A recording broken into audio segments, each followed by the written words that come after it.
Programming brought to you by AWI Networks, Smarter Internet.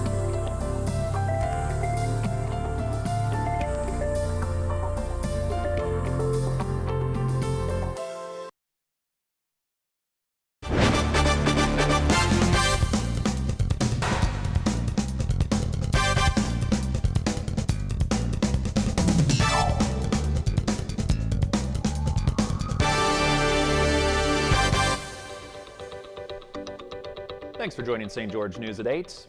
I'm Scott Beadle. A judge has determined that an 18-year-old Utah man should face murder charges in a suicide case. Prosecutors said Tyrell Probishin should face charges for encouraging a teen to hang herself, providing her with rope, and then filming her death. Judge James Brady ruled that he should be tried on allegations that he was deeply involved in the 16-year-old's suicide planning. Probishin's lawyers argued that the girl made her own choice, pointing to 2 suicide notes in her handwriting. Brady said it will be left to a jury to decide whether he pushed the girl to take her own life. He is charged with murder, which could carry a maximum penalty of life in prison. Alternately, a jury could find him guilty of manslaughter instead. The FBI's Salt Lake City field office was one of more than 500 agencies taking part in a major underage prostitution operation. The FBI, in partnership with the National Center for Missing and Exploited Children, announced that 84 children, one of them just 3 months old, have been recovered. 128 traffickers were arrested as part of Operation Cross Country 11, which began on October 12th. The average victim was just 15 years old. All of the rescued minors were offered services by victim specialists, as well as basic needs like food, clothing, and medical attention. Now, this sting took place in hotels, casinos, truck stops, and through online media sites frequently used to set up illicit sexual encounters. Some of the victims were found in Utah, but were not necessarily from the state, according to the FBI announcement.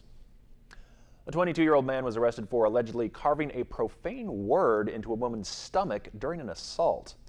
Brandon Lee Wall of Cedar City is charged with felony assault in the September 24th incident, according to charging documents. The woman told police that Wall had pushed her to the ground, climbed on top of her, and used a piece of broken glass to cut her. The word was clearly visible as a scar on her stomach. She said that Wall had previously been a good friend. Dixie State University is gearing up for a full week of homecoming activities starting on Monday. The iconic D on Black Hill will glow red each night to signify that homecoming festivities are underway in Paradise City. The week will kick off Monday with a classic car show and all-American dinner. Tuesday, we'll see Miss Dixie State University crowned at the annual pageant. Wednesday, we'll showcase services that provide mental and physical health in the community. That includes the groundbreaking for the new Human Performance Center. Coming up on Thursday, the Harlem Globetrotters will be on campus to entertain with their unique basketball skills. Friday, we'll be busy with a talent show, the alumni banquet, Hall of Fame induction, and the midnight 5K race. And finally on Saturday, there will be the homecoming parades, the Trailblazer tailgates, football and volleyball games, and the Chaos Dance. The White House Chief of Staff having his say on the controversy over Gold Star families. General John Kelly spoke publicly, saying he was stunned by the criticism that President Trump faced over a call he made to the widow of a fallen soldier. A Florida congresswoman alleges the president told the grieving pregnant widow that her husband, quote, knew what he signed up for. Janae Norman has more from Washington. Stunned and brokenhearted. That's how White House Chief of Staff John Kelly says he felt as headlines focused on a phone call President Trump made to the widow of a fallen soldier. Selfish behavior of a member of Congress. After waiting 12 days, President Trump called the families of the 4 special ops soldiers killed in an ambush in Niger. One of them, Maisha Johnson, the pregnant wife of Sergeant LaDavid Johnson, seen sobbing over her husband's casket.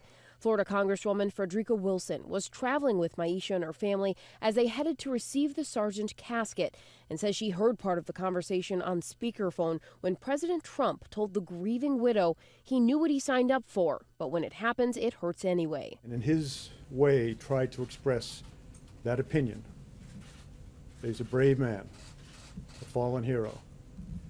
He knew what he was getting himself into. That was the message. That was the message that was transmitted. It stuns me that a member of Congress would have listened in on that conversation. Absolutely stuns me. Earlier this week, President Trump fired back at Congresswoman Wilson, tweeting that she totally fabricated the story. But Sergeant Johnson's mother corroborated Wilson's account of that call, telling the Washington Post President Trump did disrespect my son and my daughter, and also me and my husband. You heard that? Yeah, he said that. It's so insensitive. So insensitive. The backlash all began when President Trump accused his predecessors of not calling the families of fallen soldiers and insinuating that President Obama had not called General Kelly when his son was killed in 2010. Kelly confirmed today that he did not get a call, but saying that is not criticism. He doesn't believe that presidents call every family. Chief Meteorologist Chris Summers has your Southern Utah forecast coming up right after this.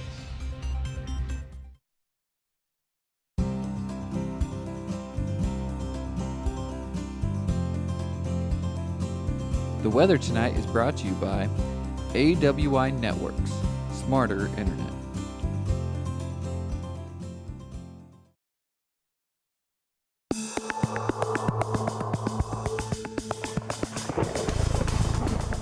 And welcome back, everyone. A good Thursday evening to you. Temperature-wise across the area today, not really too bad, right where we should be for this time in October. Our high temperature reached 78 degrees here in St. George. Normal high this time of year is 76. Overnight lows did fall back into the 50s, mid-50s or so when you woke up early this morning. Record high for the date, 93, back in 1927. Taking a look at that, temperatures across our area, mid-70s to upper 70s in most of our areas, but actually down in Las Vegas, they made it back to 87 degrees here late this afternoon. 78 degrees in Mesquite and St. George, also Hurricane at 78 degrees, 75 the high temperature today in Cedar City. Now we do have a system moving into the area as we get to your Friday. May bring a little bit of rain around to parts of Cedar City, maybe Hurricane seeing that chance of rain.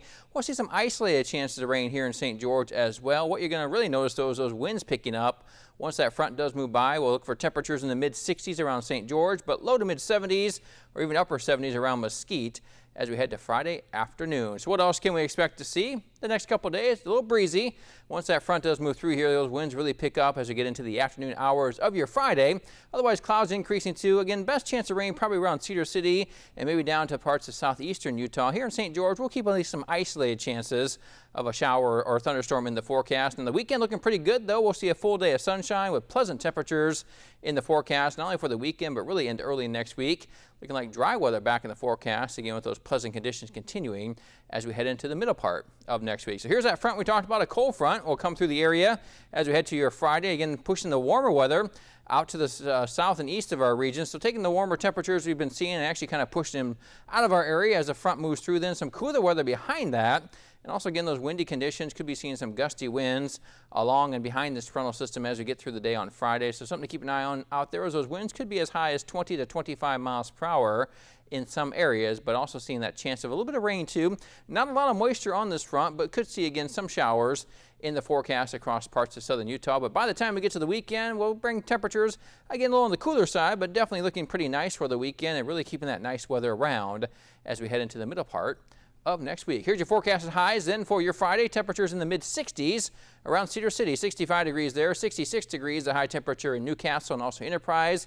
Again, maybe seeing some passing showers throughout the day as we head into your Friday afternoon. Otherwise, winds gusty southwest at 10 to 15 miles per hour. Here's your forecast then for St. George, 74, the high temperature, 79 Mesquite, mainly cloudy, but again could see at least a few chances of showers out there as well. And your 7-day forecast for Cedar City does show upper 50s in the forecast for your Saturday, so a little bit cooler, and then back to low 70s on Sunday and Monday, and then upper 60s to low 70 with dry weather in Cedar City through next week. Overnight lows, though, a little chilly Sunday morning, 23 the overnight low. Here's your 7-day forecast for St. George and southern Utah. Back to 71 for Saturday, so not too bad out there. Then up to 79 degrees the high on Sunday. Here comes the 80s back next week. It looks like we'll see some pretty nice weather for Monday, Tuesday, Wednesday with lots of sunshine and warmer weather, and those highs getting back into the low 80s. So we're looking pretty good once we get through that front tomorrow with the wind and some of that rain out there in some areas, but then the weekend and actually next week looking pretty good. Some pretty substantial swings there from your morning lows. Yeah, we're sure seeing that, highs. especially as we get to Cedar City, where they could see temperatures in the 20s and actually be back in the 70s by the afternoon by Sunday. So yeah, a big change in temperatures for that area. Thanks, Chris. We'll be right back.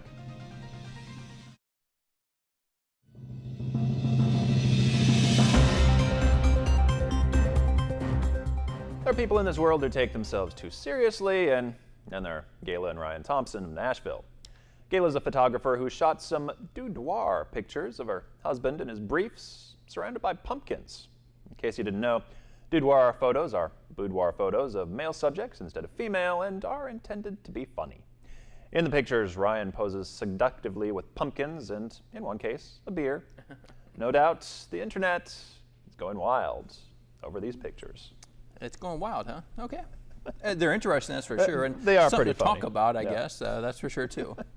Well, thanks for watching. We hope you have a great night.